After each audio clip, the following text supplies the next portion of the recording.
বাসুদেৱায় নমস্কাৰ মই Acharya B Kashyap Prayag astrology solution আৰু ৰিচাৰ্চ চেণ্টাৰৰ পৰা আপোনালোকক স্বাগতম জনাইছো আজি আমি বুধৰ দশাৰ ওপৰত আলোচনা কৰিম বুধৰ দশা 17 বছৰ বহুত দীঘলীয়া সময়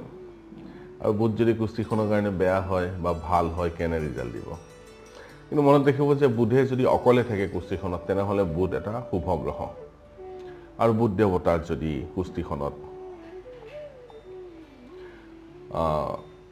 পাপী গ্ৰহৰ লগত জুতি বান্ধি থাকে তেনেহলে বুধ দেৱতা অশুভ গ্ৰহ আৰু লগতে আমি বুধ দেৱতাৰ মহাদশা যেতিয়া চাম বুধৰ বলও চাব লাগিব বুধৰ পজিশন চাব লাগিব কেনে ৰিজাল্ট দিব কুষ্টিখনত বুধৰ বলাবল চাব লাগিব বল আমি ক'ত চাম বল আমি চাম নৱাংশত চাম কেনে পৰিস্থিতিত আছে গ্ৰহ বুধ দেৱতা সৎবলত চাম হৰবৰ্গ সুৰক বৰ্গ হয়নদী অৱস্থা এই আটাইবোৰ দিশত যেতিয়া বা বাল্য অৱস্থাত আছে নে বৃদ্ধ অৱস্থাত আছে নে যুৱ অৱস্থাত আছে আটাইবোৰ দিশ যেতিয়া চাম তেতিয়া আমি গম পাম যে বুধ দেৱতা কুষ্টিখনৰ কাৰণে কিমান বলি আৰু কিমান ৰিজাল্ট দিব পাৰা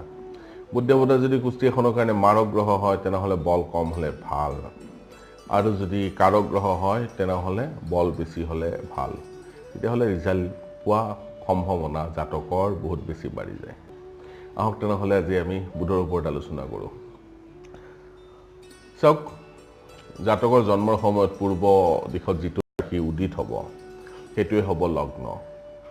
আৰু সেই লগ্নৰ পৰা বুধ যদি স্বক্ষেত্ৰত থাকে উচ্চ ক্ষেত্ৰত যদি থাকে ত্ৰিকোণত যদি থাকে বা 11th হাউসত যদি থাকে যদি বা কেন্দ্ৰত থাকে বা মিত্ৰৰ ক্ষেত্ৰত যদি থাকে তেনেহলে বুধৰ দশাৰ কালত জাতকে মহা সুখ পাব ধন সম্পদ বৃদ্ধি হ'ব জাতকৰ কীৰ্তি স্থাপন হ'ব জাতকৰ জ্ঞান যথেষ্টখিনি বৃদ্ধি হ'ব চৰকাৰী উচ্চপদস্থ ব্যক্তিৰ লগত তেওঁৰ ফ্ৰেণ্ডশ্বিপ বাঢ়িব যাৰ পৰা জাতকে যথেষ্টখিনি লাভ পাব নিজৰ কাম উলিয়াবলৈ সক্ষম হ'ব আৰু ঘৰুৱা ক্ষেত্ৰত বা শাৰীৰিকভাৱে বা মানসিকভাৱে জাতকে বহুত বেছি সুখ লাভ কৰিবলৈ সক্ষম হ'ব সুখ শান্তি সমৃদ্ধি বৃদ্ধি হ'ব আৰু বুধ যেতিয়া বুধ দেৱতা কেন্দ্ৰ কোণ উচ্চ ক্ষেত্ৰ স্বক্ষেত্ৰী যদি বুধৰ দশাত যদি পৰে তেনেহলে জাতকে বা বুধৰ ওপৰত যদি শুভ গ্ৰহৰ যদি দৃষ্টি থাকে বুধ দেৱতা যদি 9th লৰ্ড বা 10th লৰ্ডৰ সৈতে যদি জুতি বান্ধি থাকে বা 9th লৰ্ড নৱম বা দশম ঘৰৰ অধিপতিৰ লগত যদি সম্বন্ধ থাকে দৃষ্টি হওক বা জুতিয়ে হওক তেতিয়াহ'লে জাতকে আৰু বেছি যথেষ্টখিনি শুভ ফল পায় আৰু জাতকৰ এই মহাদশা পিৰিয়ডত জাতকে যথেষ্টখিনি সুখ শান্তি সমৃদ্ধি বৃদ্ধি হয়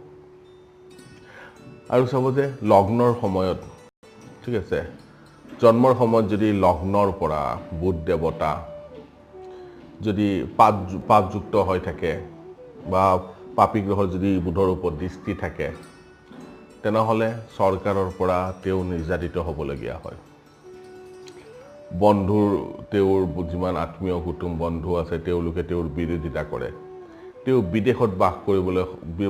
বাস কৰিবলগীয়া হয় জন্মৰ সময়ত যদি বুধ দেৱতা 6th হাউস 8th হাউস আৰু 12th হাউসত যদি থাকে ঠিক আছে পাপী গ্ৰহৰ পৰা যদি দৃষ্টি থাকে বা পাপী গ্ৰহৰ লগত যদি জুতি থাকে তেনেহলে বুধৰ মহাদশাত তেওঁ অন্য লোকৰ চাকৰৰ নিচিনা অন্য লোকৰ তাত চাকৰৰ নিচিনা কাম কৰিব লাগে বাদ বিবাদত থাকে তেনে জাতক মূত্ৰ ৰোগত পৰা প্ৰব্লেম পায় তেনে জাতকে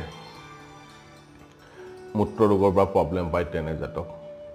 যিকোনো কৰ্মত কষ্ট পীড়া আদি পায় বাত ৰোগ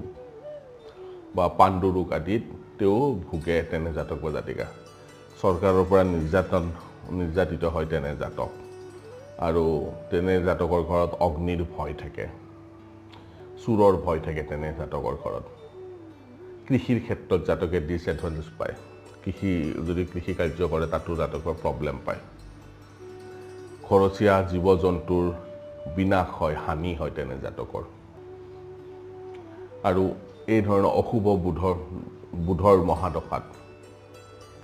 প্ৰথম ভাগত জাতকে অলপমান কিছু পৰিমাণে হ'লেও ধন সম্পদ লাভ কৰিবলৈ সক্ষম হ'ব কিন্তু শেষৰ পিনে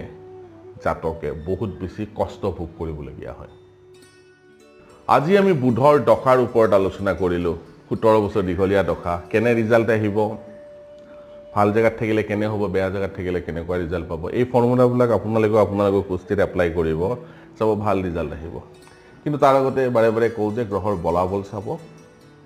আৰু গ্ৰহ কুস্তিখনৰ কাৰণে কাৰক গ্ৰহ নে মাৰক গ্ৰহ আটাইবোৰ দিশ চাই চিতিহে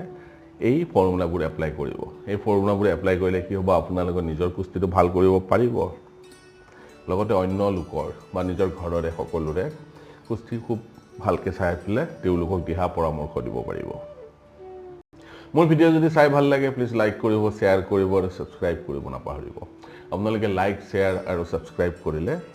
ময়ো অনুপ্ৰাণিত হওঁ নতুন নতুন ভিডিঅ' আপোনালোকৰ সন্মুখত অনাৰ বাবে ধন্যবাদ